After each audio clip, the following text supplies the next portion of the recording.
আসসালামু আলাইকুম। আজকে নাক ভূমিকা পার্ট 2 আলোচনা। আশা করি আপনারা সকলেই ভালো আছেন, সুস্থ আছেন। আপনারা গত ক্লাস মনে হয় করেছেন অনেকেই, যারা করেননি তারা করে নেবেন।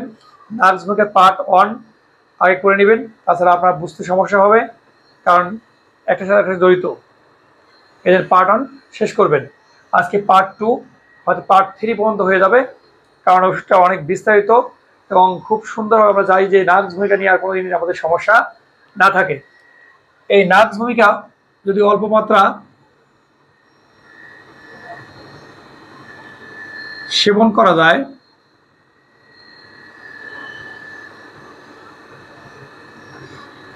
তাহলে বল, রতি,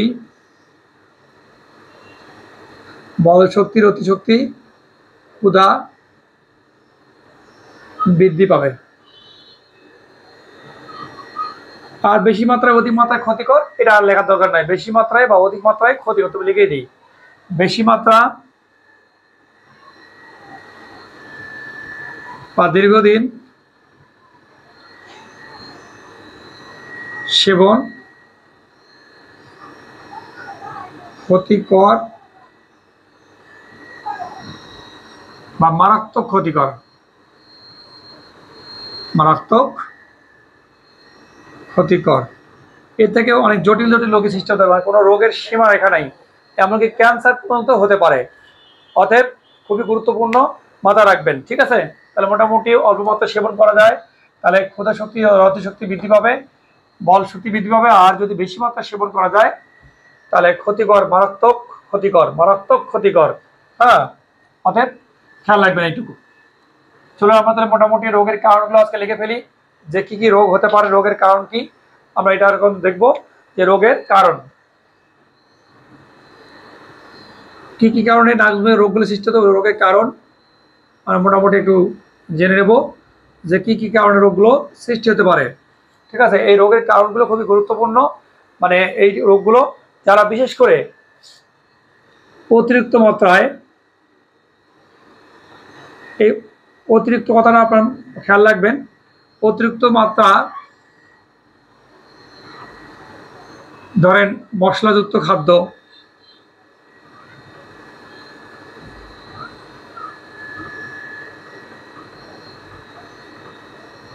খাবার,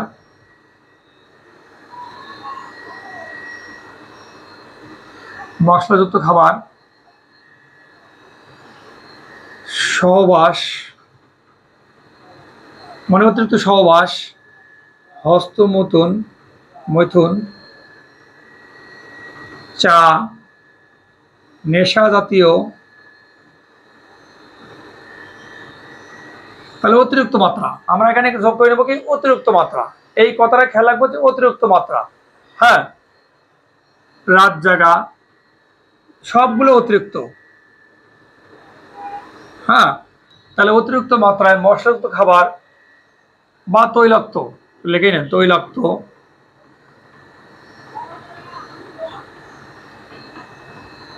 তাহলে অতিরিক্ত মশলাযুক্ত বা তৈলাক্ত খাবার, সহবাস অতিরিক্ত, অতিরিক্ত হস্তমৈথুন, অতিরিক্ত চা, অতিরিক্ত নেশাজাতীয় খাবার, রাত জাগা, সবগুলোই অতিরিক্ত।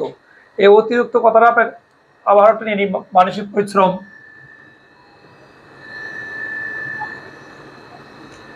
তাহলে অতিরিক্ত।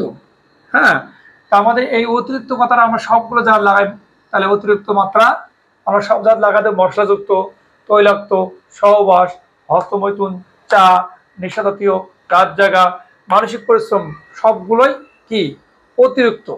হ্যাঁ, আবার ঠান্ডা মেজাজে শুয়ে থাকা,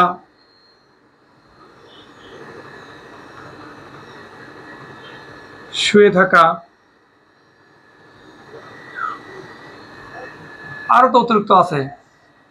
যারা বিভিন্ন ঔষধ সেবন করেন, বিশেষ করে গাছ গাছলা, প্যাটেন্ট, সিরাপ, টনিক, পাউডার,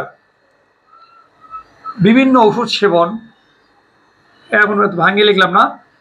যেমন হলো আপনার হতে পারে যারা অনেক herbal, Unani, patent, Ayurvedic, allopathy বা অতিরিক্ত মাত্রায় হোমিওপ্যাথি ওষুধ সেবন করে, এটা সব ক্ষেত্রেই আমরা অতিরিক্ত বা অতিরিক্ত সুগন্ধি, তাহলে অতিরিক্ত মাত্রা, ঠিক আছে, আমরা কিন্তু অতিরিক্ত মাত্রাটাই এটাকেই আমরা প্রথমে হাইলাইট করে রাখবো, অতিরিক্ত মাত্রা। তাহলে অতিরিক্ত মাত্রায় মশলা, তৈলাক্ত, সহবাস, অতিরিক্ত হস্তমৈথুন, অতিরিক্ত চা, নেশাজাতীয়, অতিরিক্ত রাত জাগা, মানসিক পরিশ্রম অতিরিক্ত, অতিরিক্ত ঠান্ডা মেঝে শুয়ে থাকা, বিভিন্ন প্রকার ওষুধ মানে অতিরিক্ত মাত্রায় সেবন, হ্যাঁ অতিরিক্ত মাত্রা, গাছরা, প্যাটেন, ফার্বাল মানে পাউডার, হার্বাল, হত্তকি, বহেরা মানে যারা নিয়মিত রসুন, পেঁয়াজ মানে অনেক রুগী আছে যারা এগুলো সব সেবন করে। এই অতিরিক্ত মাত্রাগুলো আমাদের জন্য ক্ষতিকর। এক কথা শেষ, এই অতিরিক্ত মাত্রার এই রোগের কারণ হয়ে দাঁড়াবে, এটা আমাদের মাথায় রাখতে হবে, অতিরিক্ত মাত্রা। বাস এইটা আপনি মনে রাখবেন, এটা কিন্তু গুরুত্বপূর্ণ একটা জিনিস। এইটাকে আপনারা যদি প্রথমেই বুঝতে পারেন তাহলে আপনার ওষুধ সেবন করা বা ওষুধ নির্বাচন করা আপনার জন্য এত জটিল কিছু না। যে অতিরিক্ত মাত্রা আমরা পরে একটা লক্ষণ, সাধারণ লক্ষণ নেব, ওষুধ নির্বাচন করে ফেলবো। আর মানসিক লক্ষণগুলো আমি গত ক্লাসে দিয়েছি, যে কাদের উপযোগী তা দিয়েছি, আপনারা সে দেখে নেবেন, ঠিক আছে, যে কাদের ক্ষেত্রে উপযোগী। ওকে,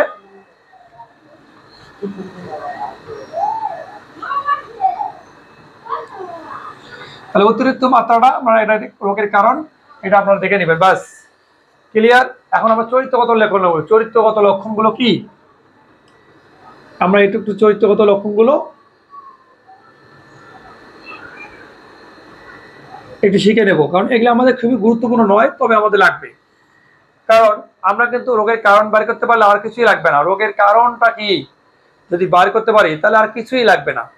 আর মানসিক লক্ষণটা নিতে পারি আলহামদুলিল্লাহ, তবে শারীরিক লক্ষণগুলো আমরা কিছু নিয়ে নেব। জাস্ট 1 নম্বরে লেখেন, ঘন ঘন পায়খানা বা প্রস্রাবের বেগ বা প্রস্রাব, যেখানে ঘন ঘন প্রস্রাব পায়খানা পাবো আমরা, যেখানে ঘন ঘন প্রস্রাব পায়খানা, এটা হতে পারে বাচ্চা ডেলিভারির সময়, হতে পারে আইবিএস এর কারণে, হতে পারে তৈলাক্ত খাবারের কারণে, হতে পারে গ্যাসের কারণে, হতে পারে অ্যান্টিবায়োটিক খাওয়ার কারণে, যেখানে ঘন ঘন প্রস্রাব পায়খানার বেগ আমরা পাবো, সেখানে এই ওষুধটিকে চিন্তা ভাবনা করব।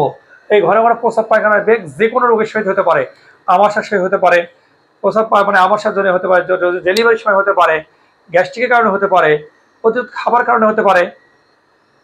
অতিরিক্ত খাবার লিখে রাখবেন, ওইখানে একটা জিনিস খেয়াল রাখবেন, যে কারণ অতিরিক্ত খাবার গ্রহণ করা, যারা অতিরিক্ত খাবার গ্রহণ করে, আগের পার্টে আমি কারণের মধ্যে অতিরিক্ত খাবারটা উল্লেখ করে রাখবেন আপনারা, যে কারণের মধ্যে একটা জিনিস খেয়াল রাখবেন, যে অতিরিক্ত খাবার। তাহলে ঘন ঘন পায়খানার প্রস্রাবের বেগ হয় কিন্তু ঠিক মতো ক্লিয়ার হয় না, অল্প অল্প করে হয়, এটা লিখে রাখবেন, আপনার লাগে না লেখা, যে ঘন ঘন পায়খানা প্রস্রাবের বেগ, এই কথা আপনি খেয়াল রাখবেন, কিন্তু ক্লিয়ার হয় না, ক্লিয়ার হয় না।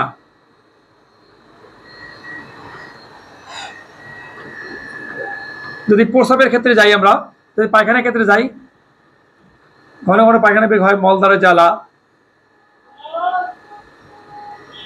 চুলকানি,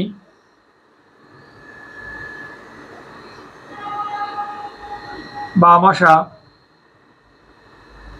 বা উদরময় ইত্যাদি ক্ষেত্রে হতে পারে, তাই না? বা ডেলিভারির সময় প্রস্রাব পায়খানা দুটোই হতে পারে। আবার প্রস্রাবের ক্ষেত্রে যদি আমরা যাই, যে ঘন ঘন প্রস্রাব হয়, জ্বালা পোড়া করে, ঘন ঘন প্রস্রাব তার সঙ্গে কি জ্বালা পোড়া, এবং ক্লিয়ার হয় না, এটা খেয়াল রাখবেন, যে প্রস্রাব পায়খানা ক্লিয়ার হয় না। এটা মোটামুটি আমরা তার পায়খানা প্রস্রাব হোক, এটা হতে পারে ডেলিভারির সময়, হতে পারে আমাশার সময়, হতে পারে পেট খাবার সময়, যেখানেই যাক আমরা এই ডেলিভারির সময় আমরা প্রস্রাব পায়খানার বেগটা ক্লিয়ার মতো হয় না, আমার বেগ দেয়, বা অ্যান্টিবায়োটিক খাওয়ার কারণে হতে পারে, যাই হোক এটা আমরা প্রথম খেয়াল রাখবো, ঠিক আছে। নাম্বার 2, পর্যায়ক্রমে তার কি হয়, পর্যায়ক্রমে কোষ্ঠকাঠিন্য ও উদরাময়। তাহলে পর্যায় কোষ্ঠকাঠিন্য, এই উদরাময়, বিশেষ করে যারা অ্যালোপ্যাথি, অ্যাবোলাক, মিল্ক অফ ম্যাগনেসিয়া যারা খেয়ে খেয়ে পায়খানা করে, তাদের জন্য এই নাক্স ভূমিকা একটি অমিত্র তুল্য ওষুধ, মানে অমিত্র যাকে বলা হয়, যার কোনো ওষুধ নাই, যারা বিশেষ করে এই মিল্ক অফ ম্যাগনেসিয়া বা অ্যাবোলক্স ছাড়া পায়খানা হয় না, বা জোলাপ বলা হয়, হোমিওপ্যাথি ভাষায় জোলাপ বলা হয়, এছাড়া পায়খানা হয় না, এইসব খেয়ে খেয়ে তারা পায়খানা করে, তাদের ক্ষেত্রে একদম কার্যকরী একটা ঔষধ। বা তৈলাক্ত খাবার লেগে দিতে থাকে, তৈলাক্ত খাবার সহ্য হয় না, আর লেখার দরকার নাই। তৈলাক্ত খাবার খেলে কি হয়, আমরা যেটাকে বলে আইবিএস, সংক্ষেপে বলি কি আইবিএস, ইরিটেবল বাউল সিমটম।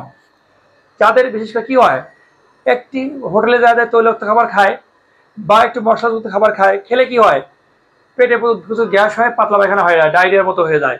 এটাকে বলে ইরিটেবল বাউল সিমটম, মানে হচ্ছে নার্ভস বইয়ের ক্ষেত্রে কি করবে, ঘন পায়খানা বেগ হবে, আর ক্লিয়ার হবে না, আর কি হবে, পাতলা পায়খানা হয়ে যাবে। কি কারণে, তৈলাক্ত খাবার বা মশলাযুক্ত খাবার কারণে এই সমস্যার সৃষ্টি। ঠিক আছে, তাই মিশে পেলাম তার এখানে। নাম্বার 2 শেষ। নাম্বার 3 হচ্ছে বমি বিভাব। বমি বমি ভাব। এই বমি ভাবটা কি হয়, মানে আহারের পরে বা সকালে বৃদ্ধি পায়, আহারের পর বা সকালে বৃদ্ধি পায়। তাহলে বমি ভাব লেগেই থাকে, সবসময় বমি ভাব লেগেই থাকে। কবে কি ডাক্তার সাহেব, মানে বমি করতে পারলে ভালো হয়, দেখে রাখেন, বমি করতে পারলে ভালো হয়, বমি করতে পারলে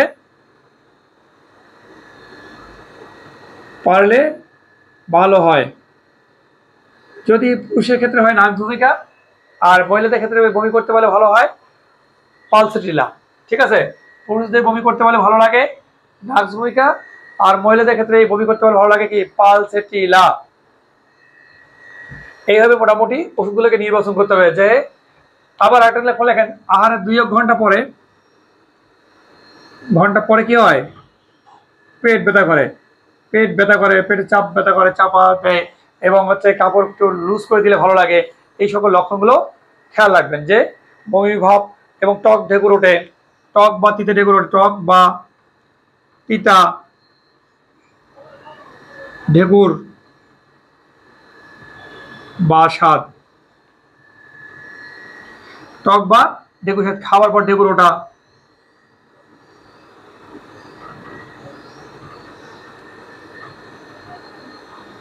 বাস, আপনাদের প্রয়োগ করার সময় এগুলো আপনারা খেয়াল রাখবেন। ঠিক আছে, প্রয়োগ করার সময় কি করবেন, তাহলে বমি ভাব হয়, আর এর পরে বমি ভাবটা আরো কি হয়, বেড়ে যায় এবং পেট ব্যথা করে। ঠিক আছে, সকালবেলা মানে সকালে বৃদ্ধি পায়, নার্ভসেরও বৃদ্ধি পায় সকালে, আর পালসের সকালে এবং সন্ধ্যায় বৃদ্ধি পায়, খেয়াল রাখবেন। আর বমি করতে পারলে ভালো হয়, এটা পালসের মতো আছে মহিলাদের ক্ষেত্রে। আর পুরুষের ক্ষেত্রে আহারের 2 ঘন্টা পরে পেট ব্যথা হয়, পেটটা টান টান লাগে, চিনচিন করে ব্যথা করে, আর কাপড় লুজ করে দিলে একটু ভালো লাগে। এইসব লক্ষণগুলো খেয়াল রাখবেন। আচ্ছা দেখ, তারপরে একটা লক্ষণ লিখে দিয়ে আপনারা লিখতে থাকেন।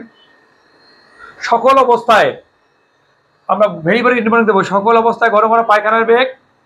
প্রথম লক্ষণটা, এই 4 নম্বর লক্ষণটা, সকল অবস্থায় বা রোগ বা যে কোনো রোগে, সকল অবস্থায় বা যে কোনো রোগ কি হবে, কাপড় খুলতে পারে না, বাইরে বেরোতে পারে না, শীত ভাব, মানে গরমে ভালো থাকে, কাপড় খুললে বা ঢাকা খুললে কি করে, শীত বোধ। তাহলে আমাদের খেয়াল রাখতে হবে সকল অবস্থায় যে কোনো রোগের শীত ভাব, মানে গায়ের কাপড় ঢাকা রাখলে বা গরম ঘরে থাকলে আরাম, খোলা বাতাসে গেলে কি হয়, বেড়ে যায়, মানে শীত হয়, মানে কাপড় খুলতে পারে না, মানে জ্বর আসছে, প্রচুর জ্বর, দেখা গেল জ্বর, সে কোনো কর্মী কাপড় খুলতে পারবে না, কাপড় খুলে শীত লাগে, মানে প্রচুর জ্বর, আপনি কি গায়ের কাপড় খুলে দেবেন না, যে তাপ পশি কাপড় সরাই দেই না, সরালেই শীত লাগবে। এটা খেয়াল রাখবেন, যে কোনো রোগের শরীর আমাদের শীত থাকবেই, এটা কম্পালসারি লক্ষণ। ঘন ঘন পায়খানার বেগ থাকবেই, কম্পালসারি লক্ষণ। 2টা লক্ষণ কম্পালসারি, এগুলো হলো অবস্থা ভেদে, রোগীর অবস্থা ভেদে ব্যবহার করবো আমরা। ঠিক আছে, ক্লিয়ার। আর একটা পাবো আমরা শিশুদের নাক বন্ধ। 5 নম্বর পাবো শিশুদের নাক বন্ধ হয় বা সেটা ধরে, কি কথা, সেটা ধরে, নাক বন্ধ বা সেটা ধরে। তাহলে কি হয়, একটু বাইরে গেলেই নাকটা খুলে যাবে, আর ঘরের মধ্যে ঢুকলেই বন্ধ হয়, বাইরে গেলেই খুলে যাবে। বাচ্চা তো খুব কান্না করে, বিশেষ করে সন্ধ্যার সময় বা রাত্রিবেলা বৃদ্ধি পায়, সন্ধ্যায় বা রাতে বৃদ্ধি পায়, সন্ধ্যায় ও রাতে বৃদ্ধি পায়। বাচ্চা নিঃশ্বাস নিতে পারে না, হ্যাঁ, নাকটা সেটে ধরে, একদম নিঃশ্বাস নিতে পারে না, বাতাসে গেলে একটু কমে, ঘরের মধ্যে গেলে বন্ধ হয়। এই হলো কন্ডিশন, ঠিক আছে। বাস মোটামুটি গরম ঘরে লিখে দিন, গরম ঘরে বাড়ে, লিখেই দেই, গরম ঘরে বাড়ে, ঠান্ডা বাতাসে কমে, বাতাসে কমে, বাস। তাহলে শিশুদের নাক বন্ধ সেটা ধরে সন্ধ্যায় বা রাতে বৃদ্ধি পায়, গরম ঘরে বা বাড়ে, ঠান্ডা বাতাসে কমে। আপনারা মোটামুটি লিখে ফেলেন। এই মোটামুটি গেল আপনার হলো নাম্বার 5। এবং 6 নম্বরটা খিঁচুনি হয়। কি হয়? হাত পায়ে খিঁচুনি হয়, হাত বা পায়ে খিঁচুনি, কিন্তু জ্ঞান থাকে।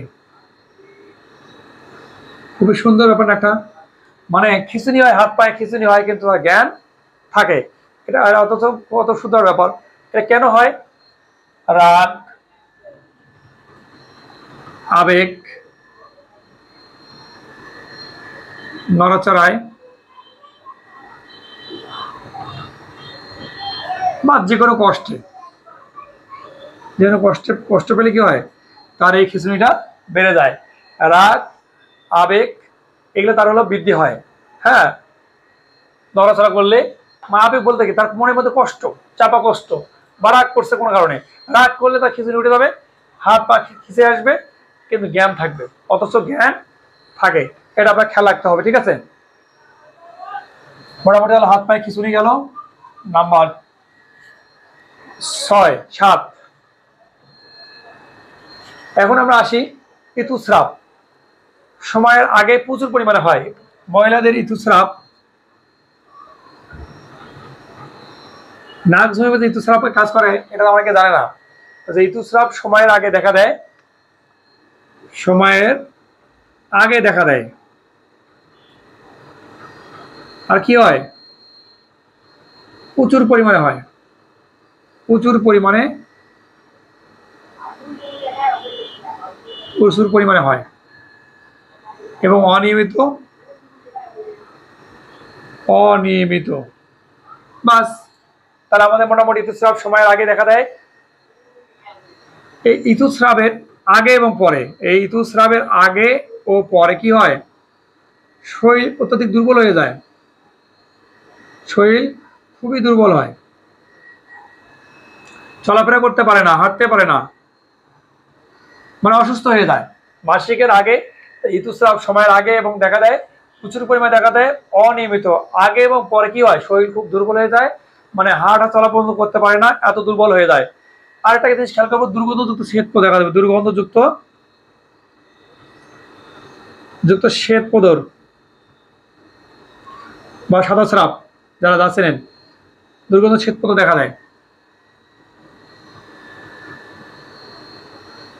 দেখা যায়।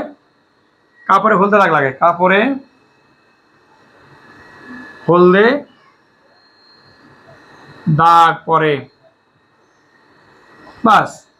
তাহলে আমাদের ঋতুস্রাব সময়ের আগে দেখা দেবে, পরিমাণে প্রচুর পরিমাণে হবে, এবং কি হবে? স্রাবের আগে পরে খুব দুর্বল হবে রোগী, এবং দুর্গন্ধ শ্বেত পদ দেখা দেবে, এবং হলদে কাপড়ে একটা হলদে দাগ পরে। আচ্ছা, কোমর এবং 8 নম্বরটা লাগে, কোমর এবং পিঠে।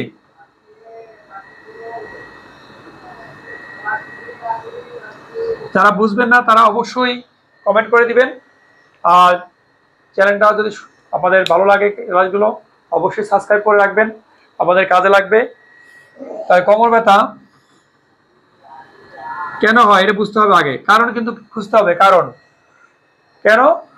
যে অতিরিক্ত স্রাব ভাঙার কারণে দুর্বল হয়ে যায়। এই কি করে? হস্তমৈথুন বা মাস্টারবেশন বা অতিরিক্ত সহবাসজনিত কারণে কোমর ব্যথা হয় এই রোগী। এই ক্ষেত্রে কোবাল্টাম কাজ করে, এটাও খেয়াল রাখতে হবে। কোমর ব্যথা, পিঠে ব্যথা, এটা পাশ ফিরলে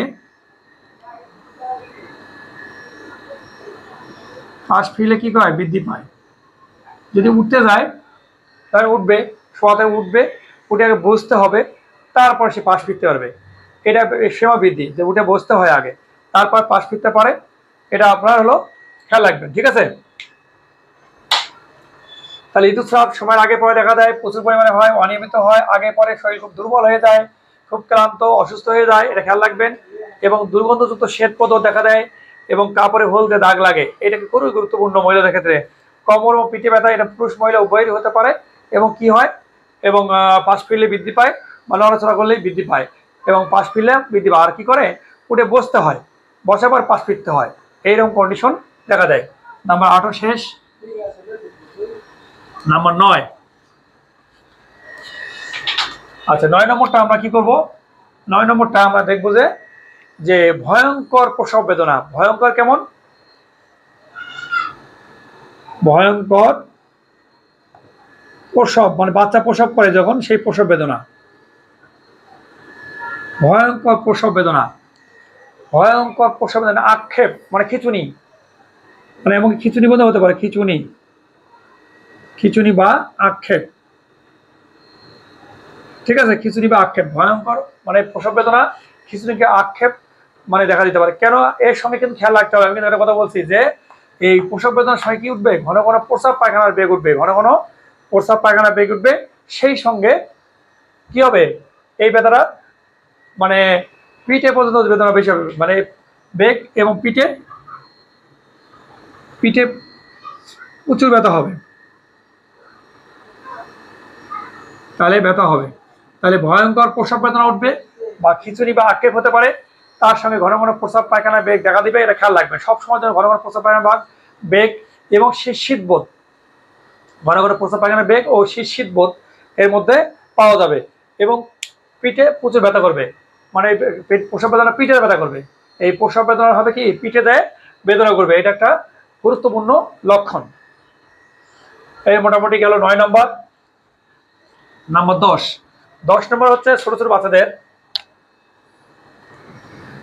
হার্নিয়া হয়। কোথায় হয় হার্নিয়াটা? ছোট ছোট বাচ্চারা মারা যখন অ্যান্টিবায়োটিক খায় বা আয়রন ক্যালসিয়াম খায়, কি হয়, বাচ্চার পেটটা খুব মোচড়াইতে থাকে, ঘন ঘন প্রস্রাব পায়খানা করে, আর এই নাভিটা ফুলে যায়। মানে নাভি, আমাদের যে নাভি আছে, আমাদের যে নাভি থাকে, এই নাভিটা কি হয়, ফুলে অনেক বড়টা হয়ে যায়, এই নাভিটা ফুলে যাবে।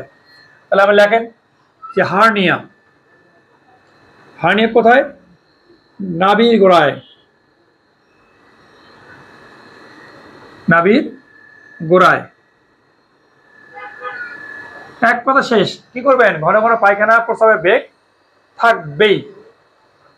এই ওষুধটি প্রায় ঘন ঘন পায়খানা প্রস্রাবের বেগ থাকলে 100 মধ্যে 100% কার্যকরী। আর মাকে অবশ্যই আপনারা এই আয়রন ক্যালসিয়াম বন্ধ করে দিবেন, যেন বাচ্চার গ্যাস না হয়, পেটটা মোচড়ামুচড়ি না করে, খুব দ্রুত এই নার্ভ ভোগে সেরে যায় এবং 100% কার্যকরী এটা ওষুধ, পরীক্ষিত। নাম্বার 11। 11 নম্বর এসে দেখা যাচ্ছে যে অশ্বরোগে আমরা তো ব্যবহার করি, তাই না? এই অশ্বরোগে কিন্তু আপনার এই ঘন ঘন পায়খানা প্রস্রাবের বেগ থাকবে। আর কি হবে? মলদ্বারে জ্বালা পোড়া করবে, মলদ্বারে জ্বালা, গোটা,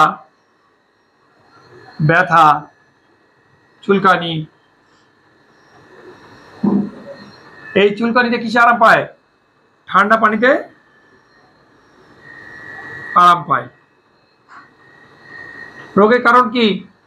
অতিরিক্ত মশলা বা গুরুপাক, অতিরিক্ত খাবার সেবন, রাত জাগা, কারণ কিন্তু আবার নিতে হবে। তারপর কি নিতে হবে? যে শীত বোধ, হ্যাঁ, ঘন ঘন প্রস্রাব পায়খানা বেগ, এই সকল লক্ষণগুলো থাকলে আমরা এটা ব্যবহার করতে পারবো। ওকে। আর 12 নম্বর, এটি লাস্ট টপিক, ঠিক আছে? শেষ পর্যায়ে আমাদের প্রচন্ড জ্বর হয়। এই নাক মুখের জ্বরের কাজ করে, প্রচন্ড জ্বর হয়, সারা শরীর যেন পুড়ে যাচ্ছে, সারা শরীরে প্রচন্ড তাপ। তাহলে আপনি কি করবেন? কাপড় খুলে দিবেন না? কাপড় খুলে দিবে, অনেকে গা মশাই দেবে না, তার শীত শীত লাগে। কি লাগে? শীত শীত। এটা খেয়াল করতে হবে। এবং জ্বালা করে শরীর, এমনকি শরীর জ্বালা করে, জ্বালা করে।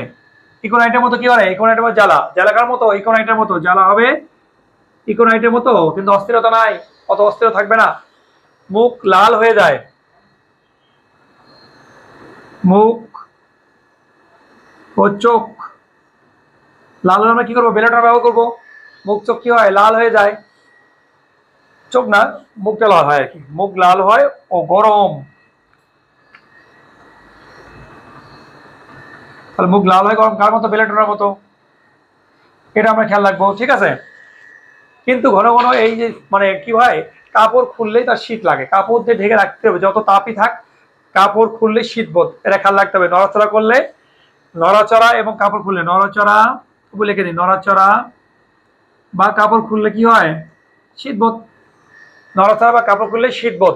তাহলে সারা শরীরে প্রচন্ড জ্বর, জ্বালা যাই থাকুক না কেন, প্রচন্ড জ্বর, কিন্তু কাপড় খুললে কি হয়? শীতবোধ। এটা আপনার মাথায় রাখবেন। আর আমি পরবর্তী ক্লাসে ইনশাল্লাহ রাজবৃদ্ধি এবং সাধারণ কিছু লক্ষণ, জিহ্বার লক্ষণ, পায়খানার লক্ষণ, আমি এভরিবডি লক্ষণগুলো এটা পার্ট বাই পার্ট আপনাদের পরবর্তী ক্লাসে পার্ট 3 তে ইনশাল্লাহ ওষুধটা ক্লিয়ার করে দেবো ইনশাল্লাহ। আমি আজকে শেষ করতে পারলাম না, দুঃখিত, কারণ অনেক বিস্তারিত না পড়লে হয় না, আর অনেক বড় ক্লাস অনেক করতে চায় না। এই জন্য মোটামুটি শর্টকাটে দেওয়া। পার্ট 3 তে ইনশাল্লাহ ওষুধের মাত্রা, ডোজ, খাওয়ার নিয়ম সকল বিষয় থাকবে। আপনাদের যদি ভালো লাগে থাকে ক্লাসগুলো অবশ্যই সাবস্ক্রাইব করে দিবেন আর আমাকে সাপোর্ট দিবেন, এবং কোনো প্রশ্ন জানা থাকলে অবশ্যই কমেন্ট করে জানাবেন। ধন্যবাদ সবাইকে।